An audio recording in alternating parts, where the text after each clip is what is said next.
بسم اللہ الرحمن الرحیم لا یمسہم فیہا نصب، انہیں وہاں کوئی تکلیف نہیں پہنچے گی، جنتیوں کو جنت میں کسی قسم کی کوئی تکلیف نہیں پہنچے گی، وما ہم منہا بمخرجین، اور نہ ہی وہ وہاں سے نکالے جائیں گے، جنت میں ہمیشہ رہیں گے، جنت میں کسی قسم کی کوئی تکلیف نہیں ہوگی۔ دنیا دار العمل ہے اور جنت دار الراحت، دنیا میں کام کرنا ہے، جنت میں آرام کرنا ہے۔ جو آج آرام کرے گا وہ کل آرام نہیں کر پائے گا، جو آج کام کرے گا وہ کل آرام کرے گا۔ اگر آج ہی ہم نے سونا شروع کر دیا، رب کی یاد بھلا دی، فجر میں نہیں اٹھے، رات کو توفیق نصیب نہیں ہوتی، تہجد گزاری کا سلسلہ نہیں ہوتا، نمازوں کا نہیں ہوتا، تو یہ کام تو نہ ہوا نا۔ آج ہم اللہ کا کام کریں گے تو کل انشاءاللہ جنت میں آرام کریں گے، ہیں جی۔ تو آج اللہ تبارک و تعالی ہمیں چست ہونے کی توفیق عطا فرمائے۔ کل قیامت کے دن کے بعد جب اللہ جنت میں بھیج دے گا نا، وہاں سکون ہی سکون ہے، آرام ہی آرام ہے، جتنا چاہیں آرام کریں۔ وہاں تو جنت میں یاد رکھیے گا، وہاں مال و دولت خرچ کر کے جنت میں جگہ نہیں خریدنی، عمل کر کے جگہ خریدنی ہے۔ دنیا میں جو انسان جتنا زیادہ حسن اعمال کرے گا، جنت میں اتنا ہی وہ امیر ہوگا، سبحان اللہ۔ اور جو جنت کا غریب ہوگا اس پہ رب کا کتنا فضل ہوگا، ذرا سماعت تو فرمائیں۔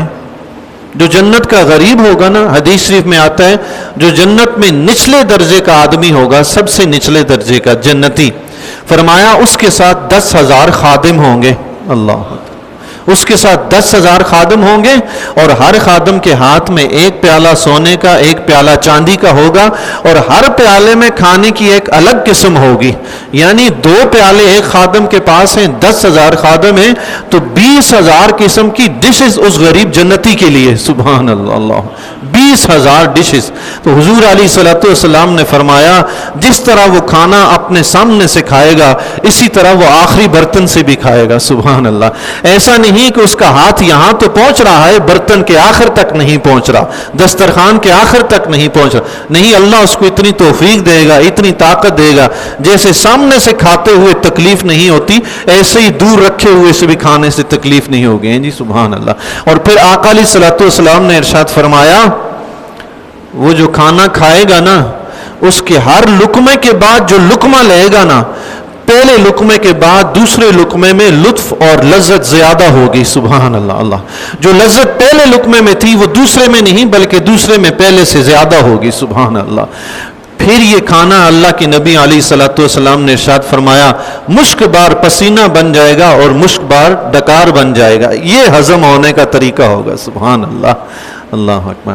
اس حدیث شریف میں یہ جو فرمایا گیا کہ ایک لقمے کے بعد جو دوسرا لقمہ کھائے گا اس کی لذت پہلے سے زیادہ ہوگی، تو میں اس میں غور و فکر کر رہا تھا کہ اس کی کیا وجہ ہوگی۔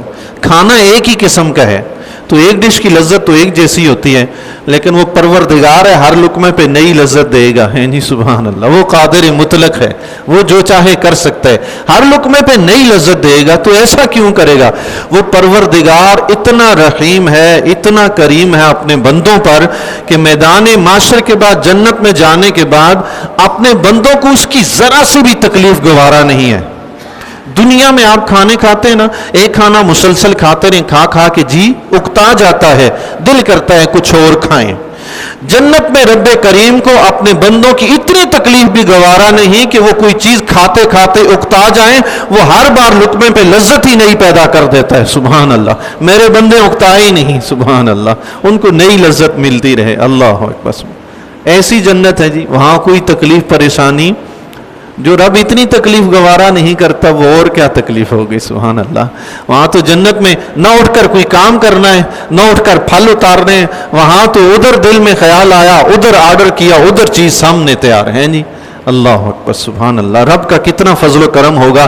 اللہ تعالی ہم سب کو اور امت مسلمہ کے ہر فرد کو جنت میں جانے کی توفیق عطا فرمائے، اور اللہ تبارک و تعالی جن کفار کی مقدر میں ہدایت ہے ان سب کو ہدایت نصیب فرمائے، ہے نہیں، اللہ اکبر۔ نبی عبادی، اللہ اللہ، اللہ کا ارشاد گرامی ہے، سنیں، ایمان بھی تازہ کریں، سکھ چین بھی پائیں، خوش ہو جائیں. سبحان اللہ. رب فرماتا ہے نبی عبادی انی انا الغفور الرحیم، میرے محبوب میرے بندوں کو بتا دو بے شک میں غفور بھی ہوں میں رحیم بھی ہوں. سبحان اللہ. میں غفور الرحیم ہوں، میرے محبوب میرے بندوں کو بتا دو. اس آیت کے متعلق، اس کی شان نزول کے متعلق آتا ہے کہ ایک مرتبہ حضور علیہ الصلوۃ والسلام چند صحابہ کرام رضی اللہ تعالیٰ عنہ کے پاس سے گزرے، وہ کسی بات پہ ہنس رہے تھے. تو آقا علیہ الصلوۃ والسلام نے فرمایا کیا ہوا، میں تمہیں ہنستا ہوا دیکھ رہا ہوں. حضور علیہ الصلوۃ والسلام کو جتنی فکر آخرت تھی کسی اور کو نہیں تھی، اس لیے حضور علیہ الصلوۃ والسلام صحابہ کرام کی تربیت بھی ایسے ہی فرماتے کہ وہ دنیا سے کچھ لذت حاصل نہ کریں، صرف آخرت کی سوچیں. آقا علیہ الصلوۃ والسلام نے یہ ارشاد فرمایا اور تشریف لے گئے. تھوڑی دیر کے بعد حضور علیہ الصلوۃ والسلام پھر واپس پلٹے اور انہی صحابہ کرام رضی اللہ تعالیٰ عنہ کے پاس آئے. فرمایا ابھی ابھی جبرائیل آئے ہیں، انہوں نے مجھے یہ وحی نازل فرمائی، اللہ تعالیٰ نے وہ یہی وحی لے کر آئے ہیں کہ اللہ تعالیٰ ارشاد فرماتا ہے میرے بندوں سے کہہ دو میں غفور الرحیم ہوں. سبحان اللہ اکبر. ہے جی حضور آپ نے ان سے فرمایا نہ کہ ہنسو نہیں، میں آپ کو ہنستا ہوا دیکھ رہا ہوں، سہم گئے ہوں گے فکر آخرت کی وجہ سے. تو رب نے فرمایا ان کو خوشخبری دے میں بخشنے والا رحم کرنے والا ہوں. سبحان اللہ. اس کی رحمت کی کوئی انتہا نہیں ہے. کریم اتنا ہے کہ مت پوچھئے. پہلے بھی عرض کیا تھا زمین کا وہ ٹکڑا جس پہ بندہ گناہ کرتا ہے رب سے اجازت مانگتا ہے مولا مجھے اجازت دے میں اس کو اپنے اندر دسا لوں، اور آسمان کا وہ ٹکڑا جس کے نیچے بندہ گناہ کرتا ہے رب سے اجازت مانگتا ہے مولا مجھے اجازت دے میں اس کے اوپر گر پڑوں، اس کو تباہ و برباد کر دوں. اللہ تبارک و تعالیٰ دونوں سے پوچھتا ہے کیا تم دونوں نے میرے بندے کو پیدا کیا ہے؟ وہ عرض کرتے نہیں. رب فرماتا ہے کیا تم دونوں اس کو رزق دیتے ہو؟ وہ عرض کرتے نہیں. تو اللہ تعالیٰ ارشاد فرماتا ہے پھر تم دونوں میرے اور میرے بندے کے درمیان سے ہٹ جاؤ. یہ صبح میرے پاس آئے گا میں اس کو بخش دوں گا، یہ شام میں آئے گا میں بخش دوں گا، یہ دن میں آئے گا میں بخش دوں گا، یہ رات میں آئے گا میں بخش دوں گا.